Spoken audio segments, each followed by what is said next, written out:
Welcome to Chapter 2. In this chapter, we are going to discuss on atomic structures of materials. Atomic bonding determines the fundamental properties of materials and plays a role in their mechanical, electrical, and thermal behavior. Bonding can be classified into two categories: primary bonds and secondary bonds. Primary bonds are strong and involve the transfer or sharing of electrons, including ionic, covalent, and metallic bonds. Secondary bonds, such as van der Waals forces, are weaker and result from electrostatic attractions without electron transfer. Each material category, metals, ceramics, glasses, polymers, and semiconductors, is associated with one or more types of atomic bonding. For example, metals exhibit metallic bonding, which allows for high electrical conductivity, while ceramics are held together by ionic or covalent bonds, making them strong yet brittle. To understand atomic bonding, we must first examine atomic structure.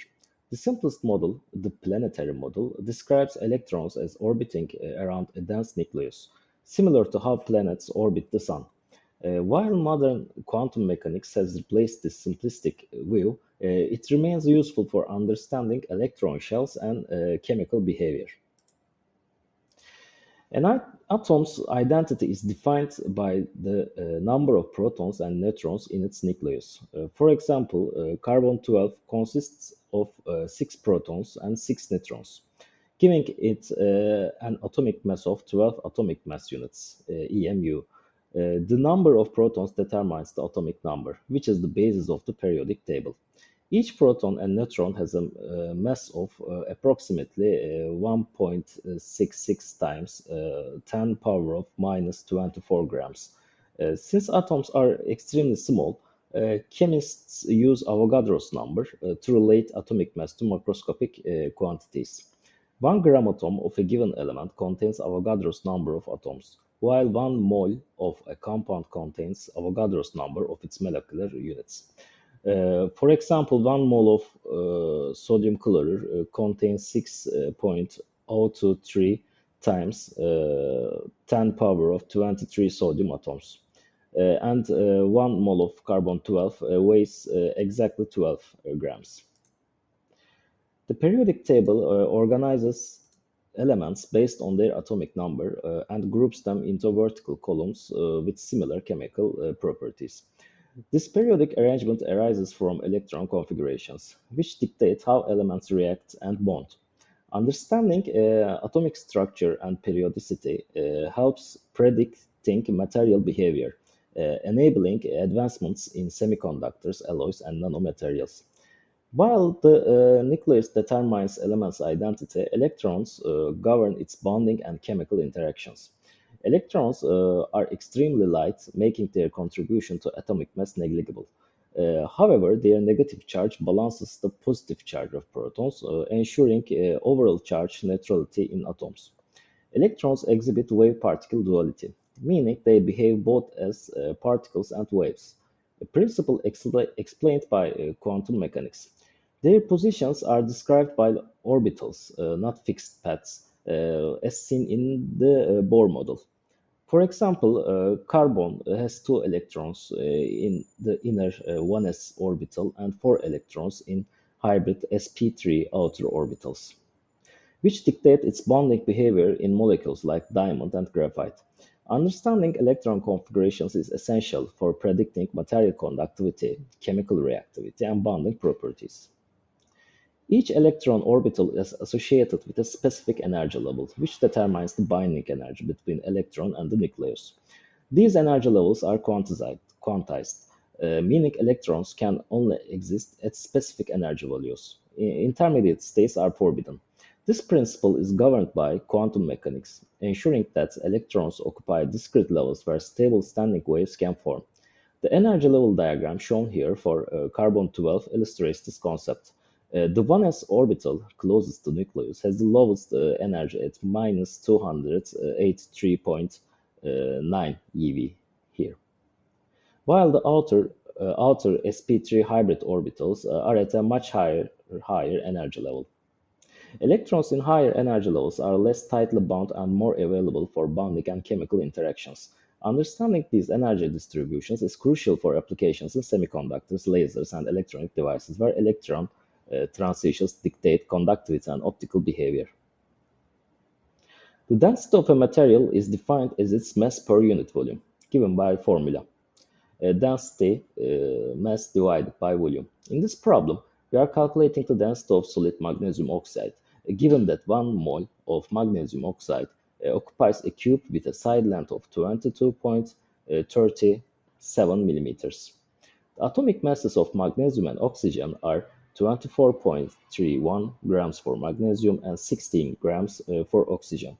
Thus, the molar mass of magnesium oxide in total of 40.31 grams. Then we are going to calculate the volume of the cube.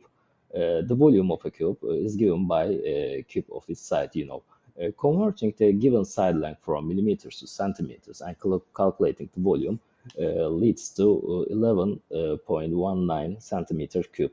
Then, using the density formula, we can find the density of a solid magnesium oxide as given in the problem. Here, please solve the following problem for your own. Electrons within an atom occupy discrete energy levels, meaning that they can only exist at specific energy states rather than in a continuous range. Each electron has a defined energy, and no two electrons in the same atom can have identical quantum states, following the Pauli exclusion principle. This restriction ensures that electrons fill orbitals in a predictable manner, governing the chemical and physical properties of materials. The quantized nature of electron energy level leads to discrete energy differences between orbitals, which is crucial for electrical conductivity, optical emissions, and material reactivity. For example, ceramics often contain metal oxides with strong ionic bonds formed due to electron transfer. These materials are used in high temperature applications due to their thermal stability and resistance to chemical degradation. Understanding electron energy levels helps you to design semiconductors for technological applications. Electrons in an atom organized by discrete energy levels, as we discussed. They are described with four quantum numbers. These quantum numbers determine its position, shape, orientation, and spin of an electron within an atom. First one is principal quantum number, n. It defines the main energy level or shell of an electron. Higher n values indicate electrons that are farther from the nucleus and have higher energy. Second one is azimuthal quantum number, L. It determines the shape of the orbital. For example, L equals to 0 corresponds to an s orbital spherical shape, while L equals to 1 corresponds to p orbitals. Third one is magnetic quantum number, ML. Specifies the orientation of an orbital in space. And fourth and last one is spin quantum number, MS. Indicates the spin direction of an electron. It's either positive 0.5 or negative 0.5. Understanding quantum numbers is essential because they govern the electronic structure of materials. It helps you to predict conductivity, magnetism, and optical properties of nearly all of electronic designs. The electronic structure of an atom is often represented by shorthand notation. It describes the arrangement of electrons in various energy levels. The notation follows the format. Principal quantum number n plus subshell type S, P, D, or F plus number of electrons in that subshell using superscript. For example, the electron configuration of a germanium is 1s2, 2s2, 2p6, 3s2, 3p6, 3d10, 4s2, 4p2. This notation shows that germanium has 32 electrons distributed across different orbitals. While electron configurations generally follow a predictable building up principle, it is also called Aufbau principle, exceptions occur, especially in transition metals where d and f orbitals begin to fill. In the case of iron, we might expect its electron configuration will be in normal 1s2, 2s2, 2p6, 3s2, 3p6, and 3d8. However, the actual electron configuration follows the following last two orbitals, 4s2, 3d6. This irregularity arises because 4s and 3d orbitals are close in energy, and electrons prefer configurations that minimize energy while maximizing stability. The partly filled 3d orbital in iron plays a crucial role in its magnetic properties. When d orbitals are not completely filled, unpaired electrons create a net magnetic moment, leading it to be ferromagnetic. This property makes iron one of the most important materials in electromagnetics, electric motors, or transformer cores. The valence of an atom refers to the number of electrons in its outermost shell that participate in bonding and chemical reactions. In most cases, valence electrons are found in the s and p orbitals of the outermost energy level. For example, for magnesium, here valence 2, for aluminium 2 plus 1 valence 3, or germanium 2 plus 2 valence is equal to 4. The valence of an element determines its reactivity and the types of chemical bonds it forms. Elements with a full valence shell, such as noble gases, are inert, while those with incomplete valence shells actively seek to gain, lose, or share electrons to achieve stability. The valence of an atom is not always fixed. It can change depending on the chemical environment. For instance, phosphorus has a valence of 5 when bonding with oxygen, but 3 when bonding with hydrogen. Manganese can exhibit multiple valence states ranging from +2 to +7, depending on the chemical reaction. This variability in valence plays a key role in the formation of metal oxides, semiconductors, and catalysis, influencing the behavior of materials applications such as electronics, energy storage, and chemical synthesis. An element with a valence of 0 is considered inert, which means non-reactive because its outermost energy level is completely filled. A prime example is argon, which has the following electron configuration: 1s2, 2s2, 2p6, 3s2, and 3p6. Here, valence is 8, and it's full for its outermost shell.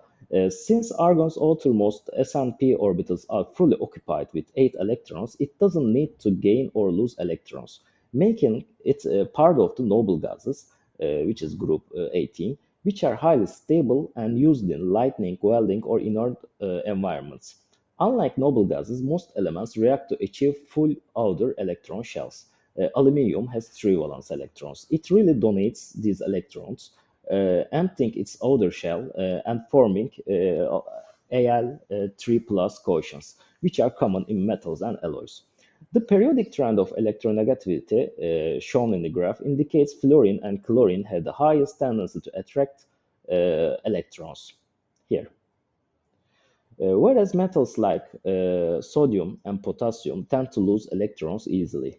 These trends dictate the formation of ionic and covalent bonds, essentially in designing conductors, insulators, and chemical compounds. Here you can see the sodium and potassium, which has low electronegativity.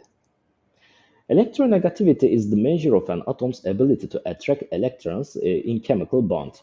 Elements with almost full outer energy levels, such as oxygen, fluorine, and chlorine, exhibit high electronegativity, meaning they strongly pull electrons toward themselves for covalent and ionic bonds. In contrast, elements with nearly empty outer shells, such as alkali metals and alkaline earth metals, have low electronegativity because their outer electrons are farther from the nucleus and experience weaker attraction. These elements readily lose electrons, making them highly reactive metals. The graph on the right shows how electronegativity increases across a period, left to right, and decreases down a group, top to bottom.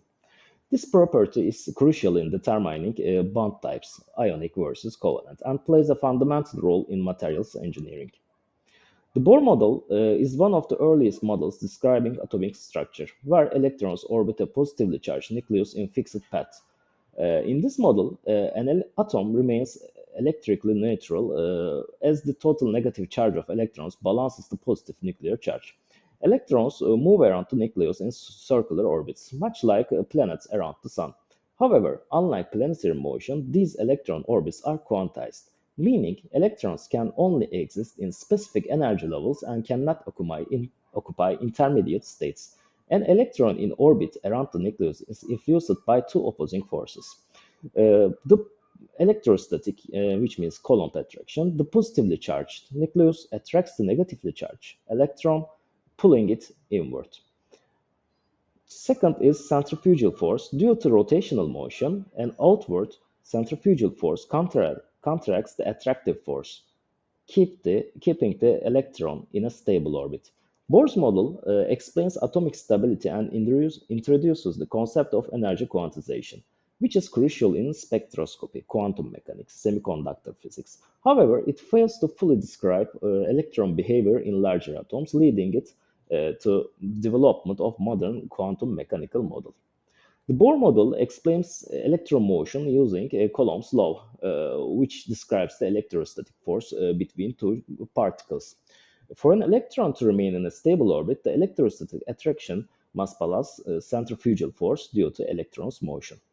As the electron moves closer to the nucleus, its energy decreases. The innermost electron orbit is most stable and doesn't emit any light. This principle forms the basis for quantized energy levels in atoms, helping explain atomic spectra, which are crucial in fields like semiconductor physics and quantum mechanics. One of the fundamental aspects of Bohr model is the concept of energy levels and how electrons transition between them.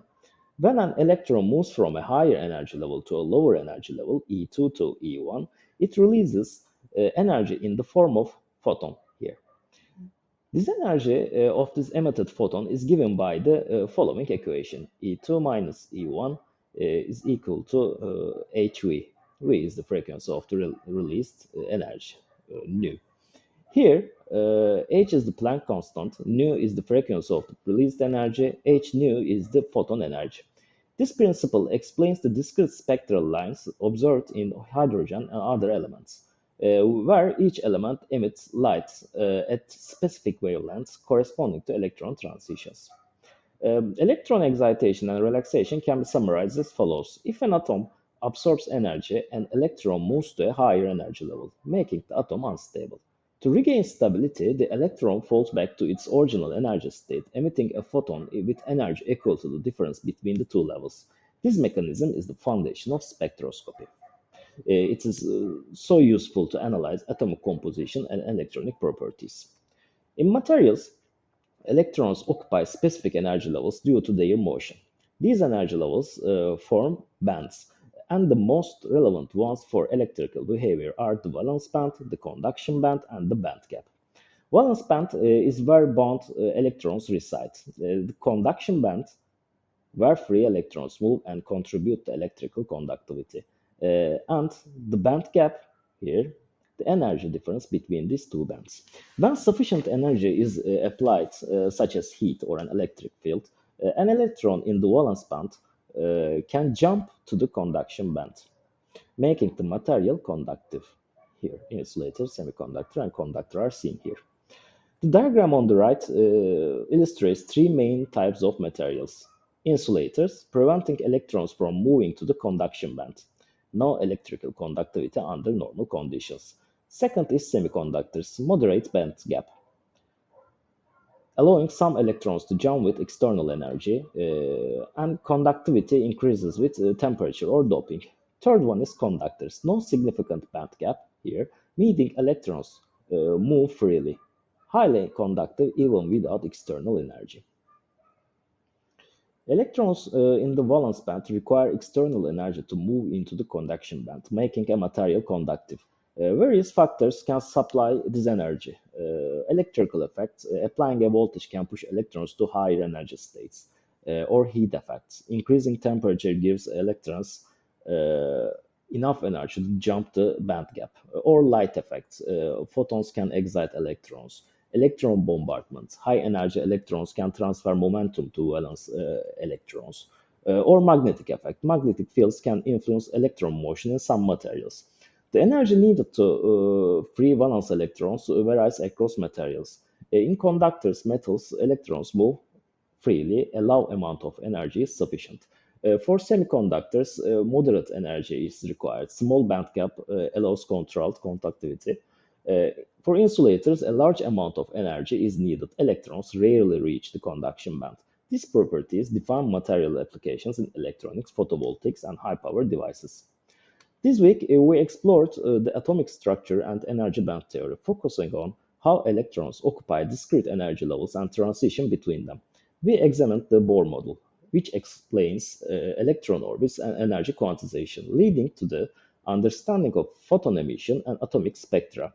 Additionally, we introduced energy band diagrams, which classify materials as conductors, semiconductors, or insulators based on their band gap. The factors influencing electron excitation, such as electrical, thermal, and optical effects, play a crucial role in determining a material's conductivity.